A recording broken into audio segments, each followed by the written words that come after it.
So, whenever the topic of abortion comes up, usually the discussion stays centered on my body, my choice versus life begins at conception, or rights of women versus rights of the unborn. Those are really important parts of the discussion. And for the most part, that's where the discussion about abortion stays. But that's just the surface level.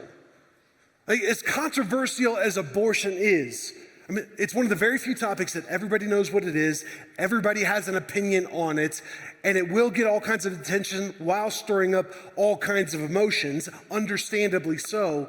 Well, you would think on a topic like that, we would want to dive deeper into it to see what's really going on and what the end game really is. But for the most part, people just want to argue on the surface level about it, or just ignore this topic altogether. Let's just not even talk about this. What will it cost us? What will it cost me if we talk about abortion? Well, sure, weigh that out. But what will it cost us if we don't? And what has it already cost us because we haven't? Has it cost us 25% of the youngest generations? Has it cost us in the fact that people feel like if abortion is a part of their story, that they gotta hide? Or they can't share their story, or they got to carry this around. Maybe they feel like they have to carry shame around, and they don't feel like they can get freedom from that. Has it cost us that? What actually costs more? Speaking or silence? Silence costs exponentially more. Now, there's a line that gets drawn in the sand when it comes to abortion, and it just feels like everybody tries to force you to pick a side. Pro-life, pro-choice, there's the line, now pick. But the truth is, we've gotten the sides all wrong. It is not pro-life versus pro-choice. It's not. It's mankind, God's image bearers, mankind versus Satan and his spiritual agenda to reverse God's command in Genesis 1:28.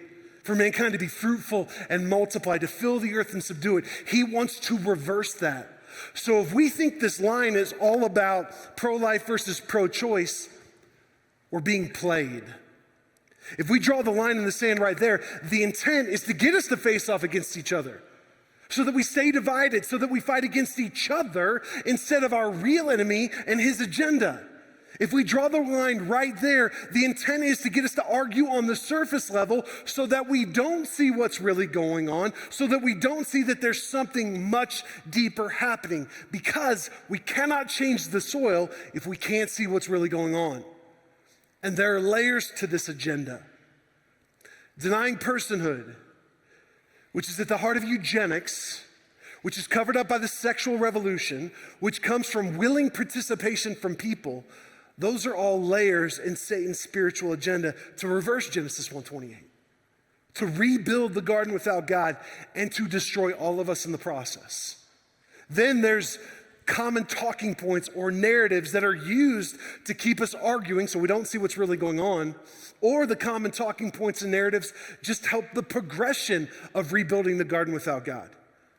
A really common narrative is that Christians just want to control people.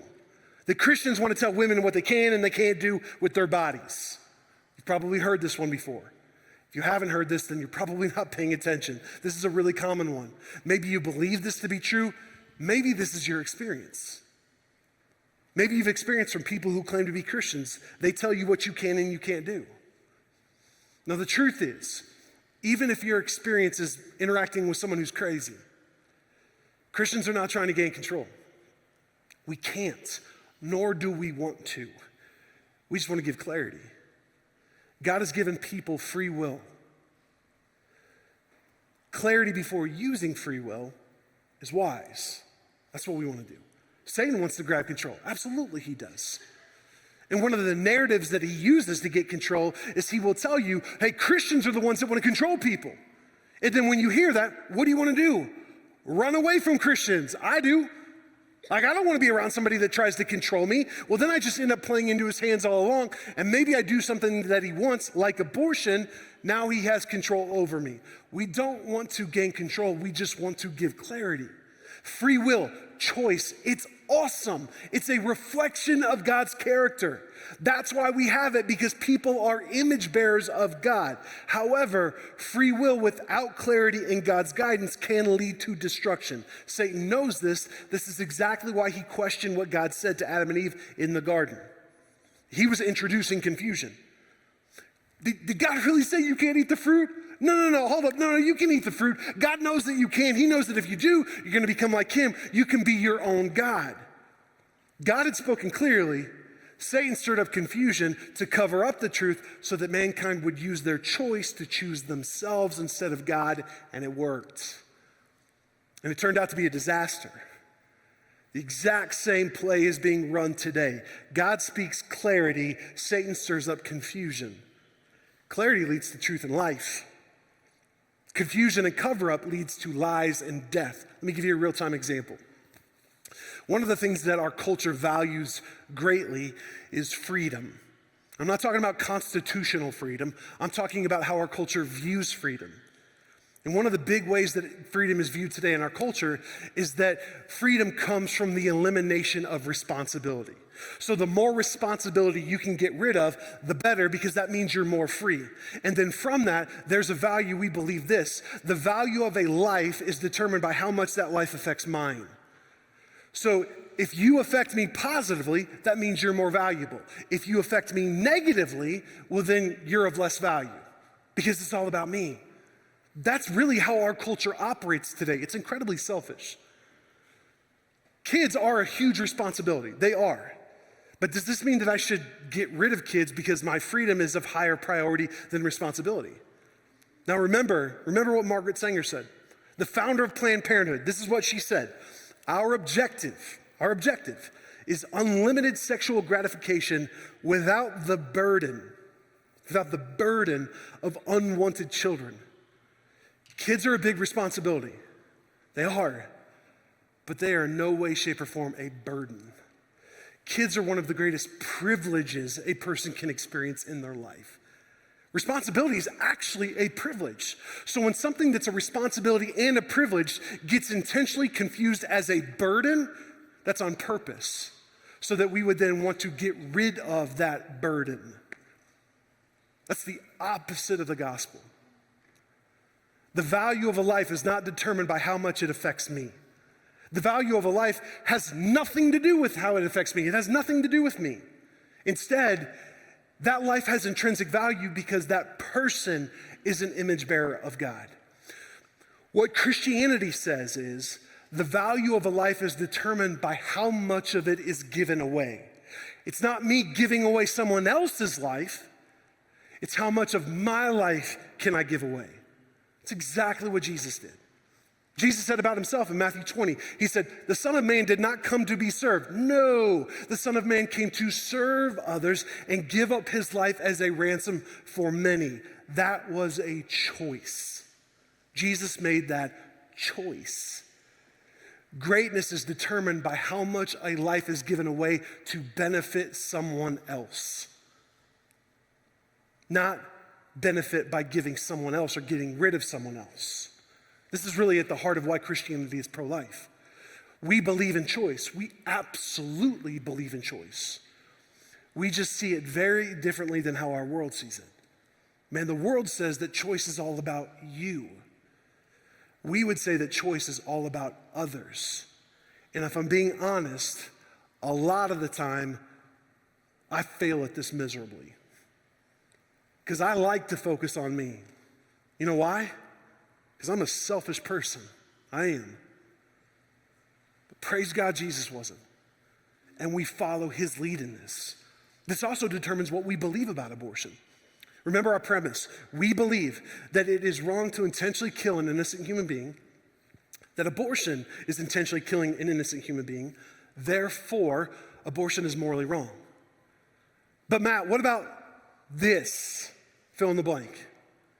There are questions. Of course there are. There are objections to being pro-life. So let's talk about them. There are some honest questions. There are some honest objections when it comes to being pro-life. There absolutely are. And a lot of times those objections, if they're being honest, it's trying to argue that, okay, in some cases it's okay to have an abortion. But what Christianity would say is there are better options and explanations than there are objections. Christianity would say there is no situation or reason that would validate abortion as a legitimate option. And there's a lot of pushback to what I just said, understandably so. So let's get into the pushback. Let's talk about it. Let's talk about the common talking points. Let's talk about the objections, and let's talk about the misconceptions. First, when it comes to abortion, there's a big misconception about men. Matt, you're a man. You don't get a say with what happens to a woman. All right? I understand that line of thinking. But gatekeeping the topic of abortion based on sex, that is sexist. And we don't do that in other spots either. We don't. Like, you don't have to be a parent to say that child abuse is wrong. You don't have to be a parent to say that. Women can protest the draft even though women can't be drafted.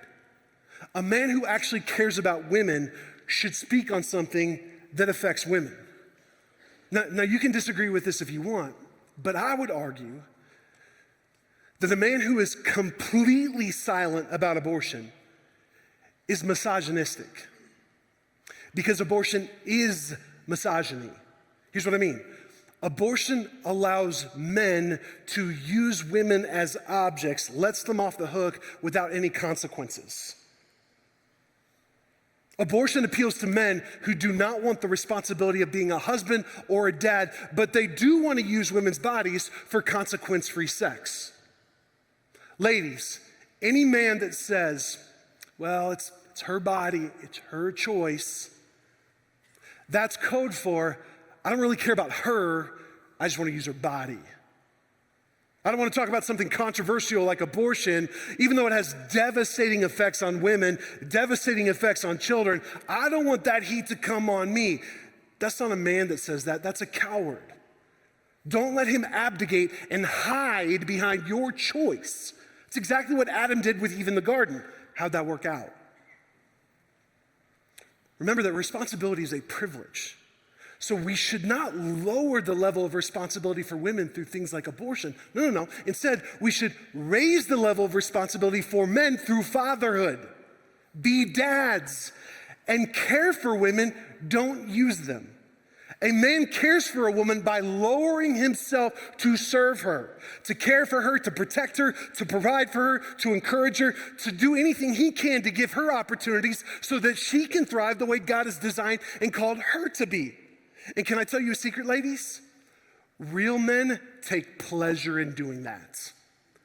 Real men want to serve you. Real men want to care for you. Real men want to prop you up. So let that be your expectation for men. Don't let them off the hook.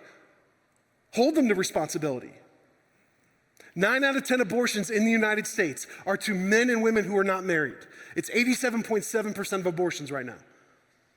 Now, almost 1 in 5 pregnancies in America end in abortion.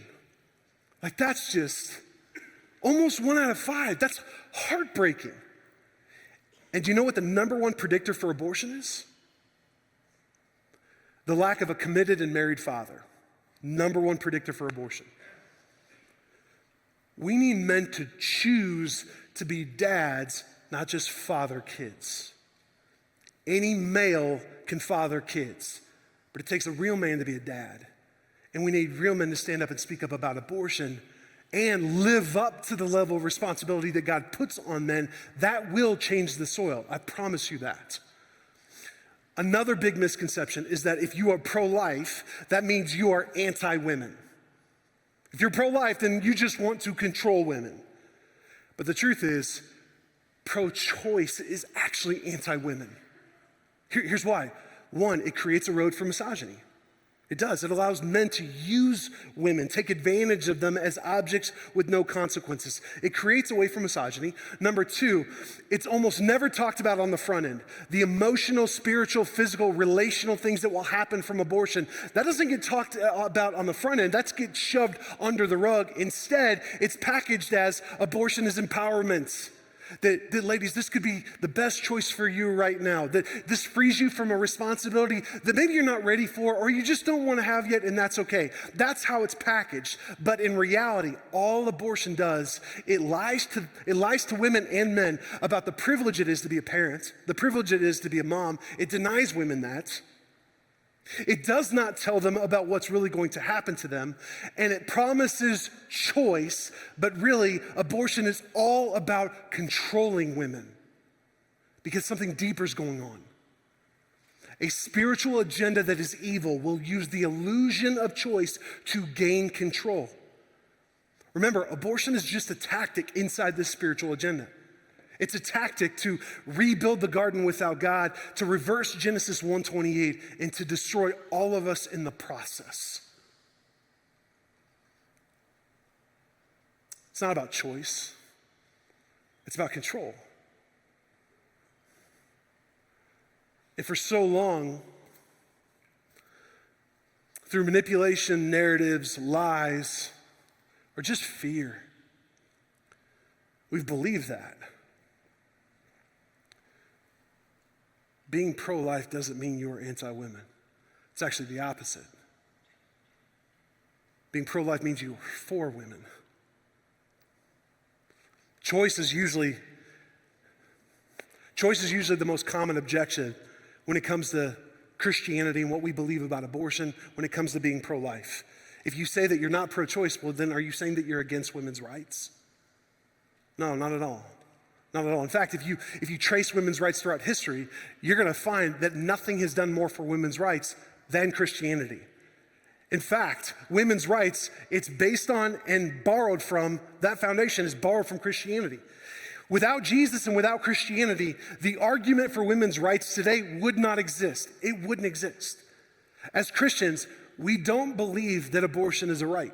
We don't believe that it's a right. Not at all. We also don't believe in taking women's rights. If it's not a right, we're not taking it from anyone. Instead, we got to remember this. Christianity is giving your rights up for what is right. That's what Christianity is. And we follow Jesus' lead on this. Philippians 2 unpacks that. He, Jesus, emptied himself by taking the form of a servant. Being born in the likeness of men and being found in human form, he humbled himself by becoming obedient to the point of death, even death on a cross. 1 John 3:16 says, we know what real love is. We know what real love is because Jesus gave his life up for us. So we also ought to give up our lives for our brothers and sisters. Being a Christian means I'm laying down my life for other people. Being a Christian means I lay down my rights for whatever's right. That's the theology side of it. Now the logic. Here's the logical side. Rights are limited as soon as they have implications on somebody else's body. That's what abortion does. It has implications on someone else's body. That unborn baby is just as much of a person as you are and as much as I am. So abortion does not expand rights like it's claimed. No. Abortion does the exact opposite. It restricts rights. Body autonomy for women. Absolutely. Women have the right to choose when it comes to their body, just like I do. But when we're talking about a pregnant woman, we're not talking about one body. We're talking about two. Science agrees that it's two. The law agrees that it's two. If you kill a pregnant woman, you're going to get charged with double homicide. Why? Or think about this. If you see a pregnant woman this week and she's smoking meth and drinking whiskey, you're going to be horrified, are you not? You're going to say, whoa, you can't do that. You can't smoke like that. You can't drink like that. Why can't I do that? Because it's harmful to the baby. That's what we would say, right? Isn't abortion the same thing? If my body, my choice, if that's the base of the argument, then you cannot say that it's wrong for a pregnant woman to smoke or drink. You can't say it. It's her body, it's her choice. Who cares if it affects somebody else? And I know that sounds incredibly flippant. It is flippant, but it's also logically consistent with my body, my choice. At the same time, the only thing that you can do then is you can just deny personhood.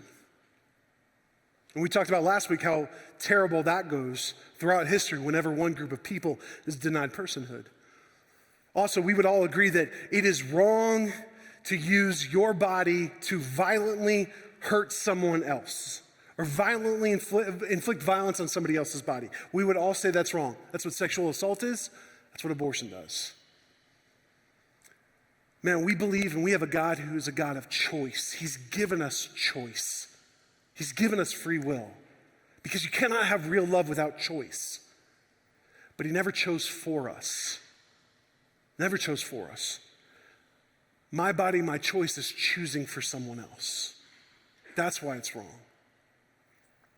In the same way, when we would say that you cannot choose for a woman, she is her own person, exactly. That's the same reasoning we would say you cannot choose for a baby in the womb because he or she is his own person, is her own person. Choosing for someone else manipulates and misuses the way God intended us to use choice. Choice is not I benefit at someone else's expense. It's never that. It's always the opposite. And that's what abortion does. At the Last Supper, when Jesus said, "This is my body," he said, "This is my body. I'm giving up my body for you. I'm giving up my life for you." Our faith is based on that. This is my body. Now, that's become a declaration in the abortion community. This is my body. When the abortion community says, "This is my body," that's mocking Jesus. That's what that is. Because something deeper is going on. Author Nancy Pearcey, she says this, "In every decision we make, we are not just deciding what we want to do, we are expressing our view on the purpose of human life. Choice is a gift. It's a gift. We cannot take it away, nor should we. But choice has never it's never meant to be about me. It's always meant to be about others." So pro-life and women's rights, they are not in conflict like they are made out to be. That is part of Satan's narrative, to make us think that, oh, pro-life means you're against women. Not at all. Actually, pro-life and women's rights, they go together. Christianity is pro-life and pro-women's rights far more than the abortion industry. Okay, Matt, well, what about the life of the mother? Like if the pregnancy is a threat to the mother's life, then abortion has to be okay, right? Let me just say this first. That situation is terrifying. Nobody ever wants to be in that situation. But it does happen. So let's talk about it. There are rare situations where a pregnancy can be a life-threatening issue for the mother. Ectopic pregnancy is a good example. This is when the embryo implants in the mother's fallopian tube instead of her uterus. If this happens, the baby cannot survive. It will eventually end in miscarriage. However, the longer that baby grows in the tube, the greater risk that tube could actually burst, causing internal hemorrhaging for the mother, and it raises her chances of death pretty significantly. So in that situation, a good doctor is going to do his or her best to care for both patients, the mother and the child. But if the pregnancy isn't ended, the mother's going to die, and there's nothing that you can do for the baby given the location and stage of development. So in that situation, which life do you try to save? The choice you have to make is this. You can do nothing, and 2 human beings are going to die, or you can actively try to save the one life that you can, even though the unintended consequence is going to be the death of the other. Well, in that horrible situation, you act to save the one life that you can. That's the mother's life. That is the best possible moral outcome in a horrible, horrible situation. There's a difference between trying to save life. There's a difference between that and intentionally ending life. You're saving the one life that you could. There's a big difference. There's a big difference between ending life through abortion and trying to save the mother's life. The American Association of Pro-Life Obstetricians and Gynecologists, they say this to try to help with clarity. There's a night and day difference between induced abortion and separating a mother and her unborn child for the purposes of saving a mother's life. There are times when separating the mother and her unborn child is necessary to save the life of the mother, even if the unborn child is too premature to live. In those tragic cases, if possible, the life of the baby will be attempted to be preserved, and if not possible, the body of the unborn child is treated with respect, recognizing the humanity of life which is lost in the separation. So there's a difference between ending life through abortion and then trying to save a mother's life through preterm delivery. Big difference here. Abortion goes into the womb with the intention of killing the child in some pretty grotesque ways and then removing the body. Preterm delivery is inducing labor while the baby is still alive, hoping to preserve life. But if that can't happen, it's still treating that human life with dignity and respect by letting the baby pass away naturally instead of just going in and killing it and then removing it. There are some serious conditions that can make pregnancy threatening to the life of a mother. In those cases, sometimes it's necessary to have a preterm delivery, even if the baby cannot survive outside of the womb yet because it's too premature. That's totally different from an abortion. Even in high-risk pregnancies, Dr. Kendra Kolb, she's a neonatologist, she says this: there's no medical reason why the life of the child must be directly and intentionally ended with an abortion. If a woman's life is truly endangered, a preterm delivery is a much safer option than abortion for the mother. So emergency C-section takes about an hour to do, and a baby can survive at 22 weeks. We have plenty of cases of babies being born at 22 weeks and living fully healthy lives, which is just incredible. That's all thanks to technology and modern science. An abortion, however, after 24 weeks, can take up to 2 to 3 days to complete. It's far more dangerous for the mother, and it's brutal on the baby, because here's what we also know about science, through science, is that the babies can feel pain in the womb. So that's brutal for them. So there's never a medical reason. If the mother's life is threatened, there's never a reason for abortion. It is either preterm delivery or emergency C-section, depending on how far along she is. So here's the question we have to ask about the treatment. Is the intention of the treatment to save the mother's life, or is the intention of the treatment to start off by ending and killing the baby's life? Because there's a huge difference in how it's approached. The AAPLOG, they also say this: induced abortion, deliberately killing an unborn child prior to separating that child from the mother, is never necessary to save the life or preserve the health of any woman.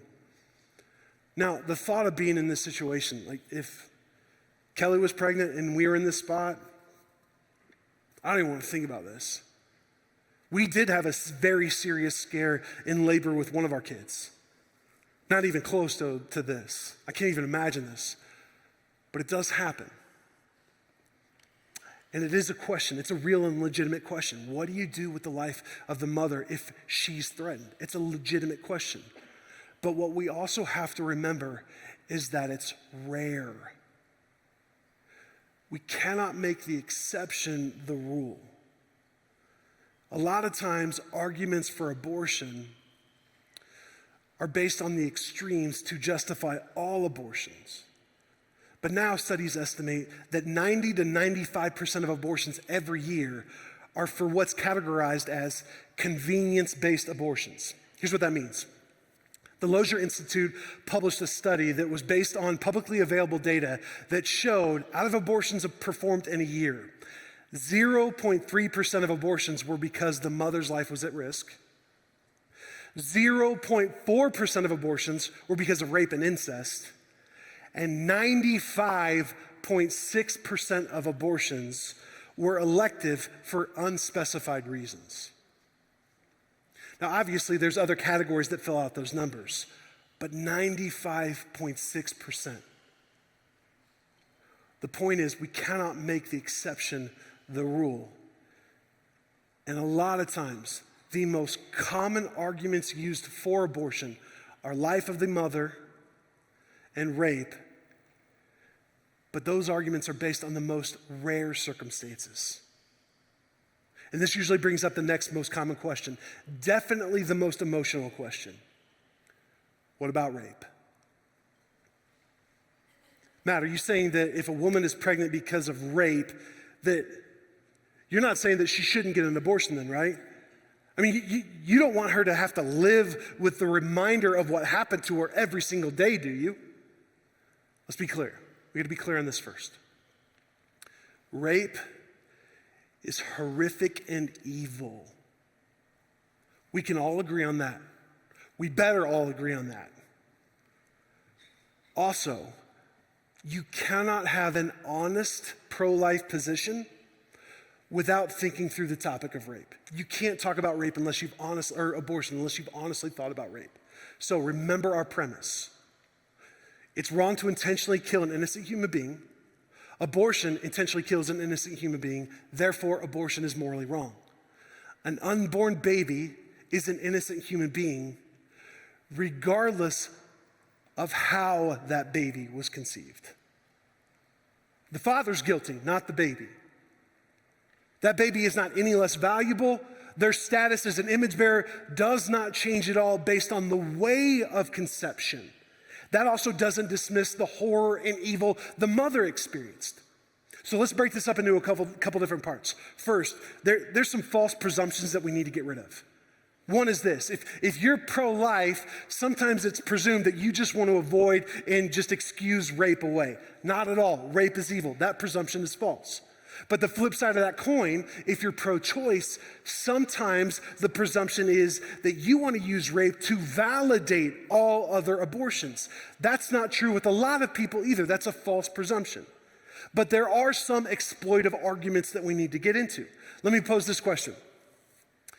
If we allowed abortion for only rape and incest, would you be willing to get rid of all other abortions? Just allowing it for rape and incest, would you get rid of all other abortions? If the answer is no, which I've heard a lot of people say no to me on that, that's why I'm bringing up this question. If the answer is no, it's not really about rape. It's about something deeper going on. Do not use an emotional appeal for rape to justify all forms of abortion. 0.04%. That is exploiting the tragedy of rape victims. It's exploiting a tragedy for a spiritual agenda. At the same time, arguing abortion based on rape logically doesn't work out either. That's trying to take two things that are bad. Abortion is bad, rape is bad. Well, if I put those two things together, then I get a good out of it. That's not how it works. And again, using someone's body violently against someone else's body, that is wrong and evil and horrible. We agree on that. That's exactly what abortion does too. That's the logic side. Now let's talk real life. I know multiple women that have rape or sexual violence that's a part of their story because they've told me their stories. And I've been a pastor long enough now where I've heard that story way too many times. The data would also say there's more women in this room right now that rape, sexual assault, sexual abuse is a part of your story, and I don't know who you are. And you haven't told anybody. Nobody else knows your story either. So let me just say this. Ladies, if you have experienced rape or sexual violence or sexual abuse, what happened to you is wrong and evil. And I want you to know that it breaks the heart of the Father that that's happened to you. I hate that that's happened to you.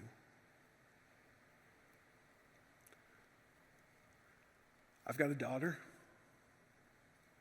I have a wife. I have a sister. I have a mom.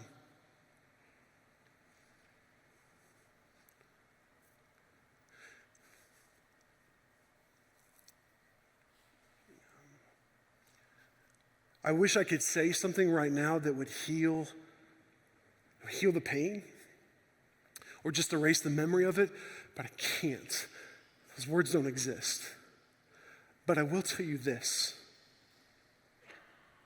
You're not alone. You're not alone at all. And if that's happened to you, you are not less than.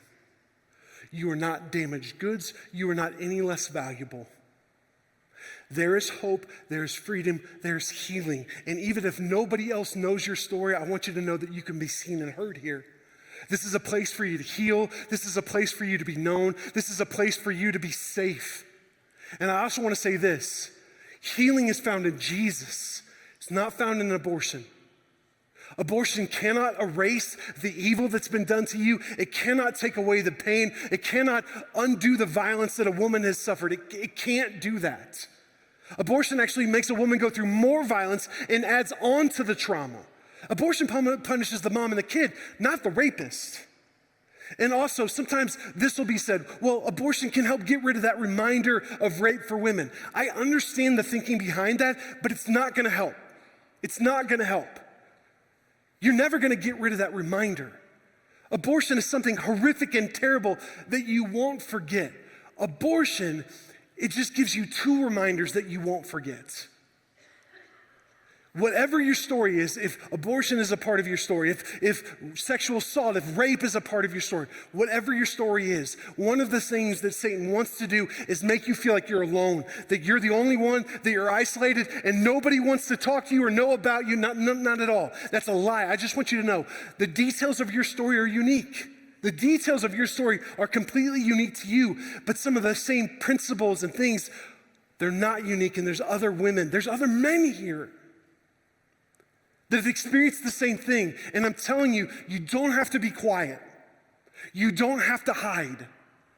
There's only pain and reminder in the darkness. Healing's in the light. That's what God provides for us. Whatever your story is, not only will healing and freedom come from Jesus, but here's how great God is. Eventually, he will use your story after you're healed. He will use your story to bless other people that are about to walk down the same road you experienced one time. And now God's going to use your pain to bless them in the present. And I can't even tell you how much of a blessing that will be to you, no matter what your story is.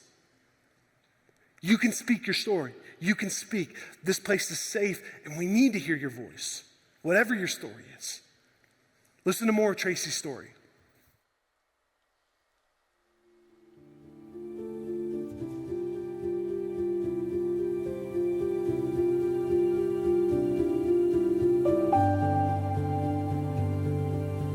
So when I found out that I was pregnant, I assumed that this person that I was with would want to be with me and would want to have a family and want to have this baby, but I was very wrong. He did not want to have the baby.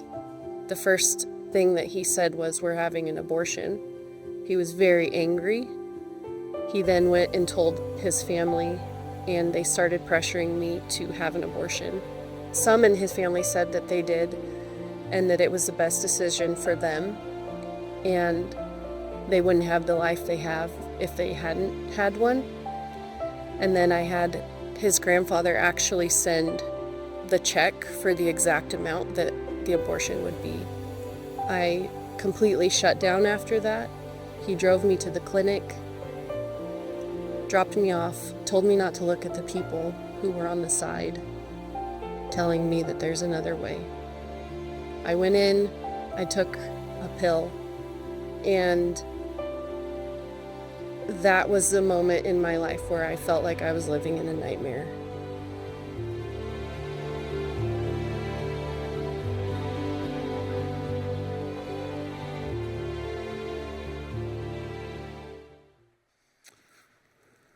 And maybe you can relate to some of the details or themes in Tracy's story.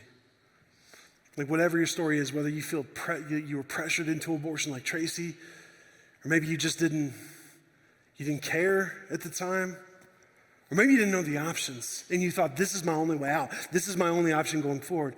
Man, there are so many other options. What Christianity believes is that abortion is never an option. The two options with pregnancy are parenthood, which is awesome, or adoption, which is also awesome.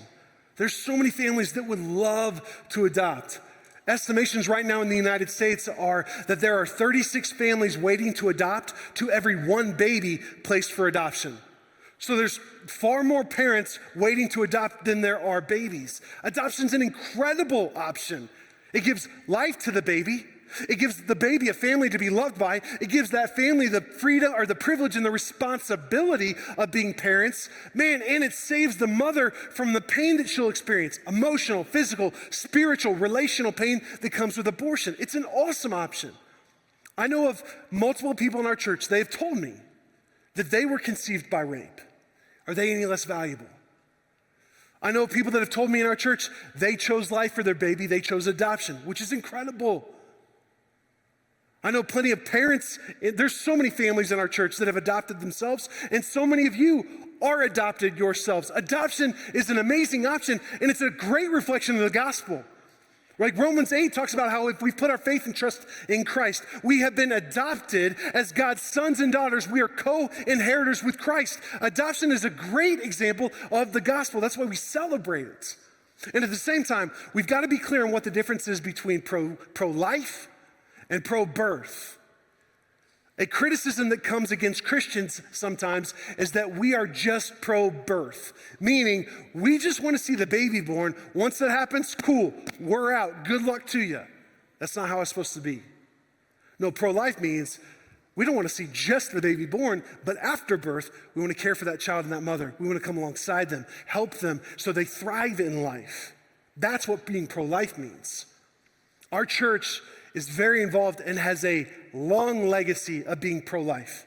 I think these are some of the ways that we serve moms and kids and families. These are resources available to you if you need them, or if you just want to know what we do as a church being pro-life and how you could even serve. Here's some ways. The first is Life Choices. Life Choices is a partner of ours. They serve Northern Colorado. What they do is they come alongside pregnant women who are deciding, do I want to have the baby? Do I want to put the baby up for adoption, or do I want to have an abortion? Life Choices is one of those organizations that provides free ultrasounds to women when they're pregnant. And I can't remember the exact number, but it's over 90% of the time when a woman sees an ultrasound, you see that that's a person, that's a human life. They choose life. Life Choices does that. They provide resources after birth to care for moms and families and dads.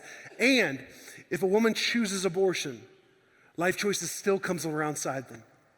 Serves them after the fact to care for them. There's counseling, there's mentoring, both for women and men. We're partnered with them. In fact, their staff has been here during this entire series, and they will be next week. They'll be back at the back of the room after the service. If you want to have a conversation, a private conversation with one of them, we have rooms set up that you can have a one-on-one conversation that nobody will know about. That's a resource available to you now. It will be next week, and it's there all the time. That's one way. Or then our RAP ministry, which is LifeBridge's foster and adoption ministry. We're coming alongside families that have adopted kids to help them, also families that have fostered, because fostering kids is really difficult. So we want to come alongside families that are fostering. We have something called Safe Families that's a part of our RAP ministry. It's where families come alongside foster families to give them meals or provide respite just to support and help them. Kelly and I have been a part of Safe Families ever since we were in Indianapolis. It's an incredible way to serve. Or then there's America's Kids Belong. It used to be Colorado's Kids Belong. Now it's America's Kids Belong because they serve multiple states all over the country. What they do is they serve foster families, and they also help foster families get kids in that system adopted, so they have permanent families to be a part of and loved by. It's an incredible organization that actually has pretty intense and impactful influence around the country. Great reputation nationwide. You know where that organization started? Here in LifeBridge.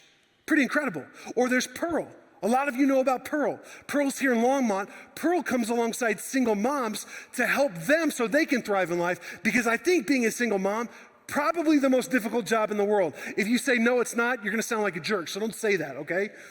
Now, being a single mom is incredibly hard. Pearl comes around them to provide support, training, certifications, job networking, so single moms can thrive. We also, as a church, have a single moms ministry. Many of you are a part of it. Many of you serve in it. Every Tuesday night, single moms gather across that hallway. There's small group time, worship, teaching. We feed them every single week. We provide clothes and toys for their kids if needed. That's a huge ministry that we get to do. That's being pro-life. Then there's Fathers in the Field that we also do, and Pearl Kids Mentoring, where we come alongside kids that are part of single family homes. People in our church mentor kids that have single parent families so that they can see, if they don't have it, if they can see what a godly woman looks like, what a godly man looks like. Because if we're going to change the soil, we've got to train kids on what it looks like to follow Jesus and be a man, what it looks like to follow Jesus and be a woman. We need to do that. We do that as a church. And then there's our abortion support group. We talked about this all last year during 2025. If abortion is a part of your story, we have a group that's for you. So you can meet other people that have that part of their story in common with you. You can learn together, share together, heal together. Have someone that's farther along in it and learn from them. And then there's going to be someone that's not as far along as you are that you get to invest in. All of these things are on the abortion resource page on our website. Man, if you need any of those resources, they're yours. Take them. If you just want to know what we do as a church, look into that. If you want to serve in that way, get involved. It's all on that page. Man, when we started this series, we said we want to change the soil because abortion is not going away next year. It's not. But maybe it could in our lifetimes. And the only way we can do that is if we can change the soil. The only way we can change the soil is if we can change the thinking. That's why we've had to get deep into this and get into the darkness and some of the heaviness. And I feel it every single week. I get all of you are like, oh my, what are we doing? I get it. But we can't change the thinking unless we know what's really going on. And in this series, we've just scratched the surface. Another thing that we want to do in this series, if abortion is a part of your story in any way, man or woman, and you feel like you have to wear a scarlet A, we just want to tear up that A with you. Because there is hope, there is healing, there's freedom, there is grace only in Jesus. And that's where we're going next week as we end out this series. Let me pray. Jesus, thank you for giving up your body, your life for us. Thank you for promising grace and forgiveness, that there's nothing that we can do to separate ourselves from your love, Jesus. You know exactly what's going on with every person in the room right now, what's in their heart, what's in their head, what they're experiencing, what they're wrestling through, what their story is. God, would you just speak to every individual in this room in a way that only they could understand? If healing is needed, bring healing. If forgiveness is needed, bring forgiveness. If comfort and grace is needed, bring that. If conviction is needed, bring conviction. If encouragement is needed, bring encouragement. If freedom and hope is needed, bring hope. Bring freedom.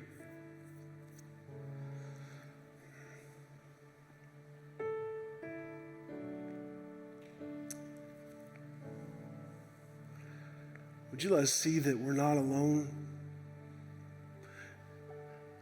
that we're not isolated, that we're not unwanted by you or other people? Would you let our church be a place of clarity and kindness and compassion and truth and power and freedom, because that's what you want your church to be. So make that true here, Father. If anything was said up here today that was not from you, let it be forgotten.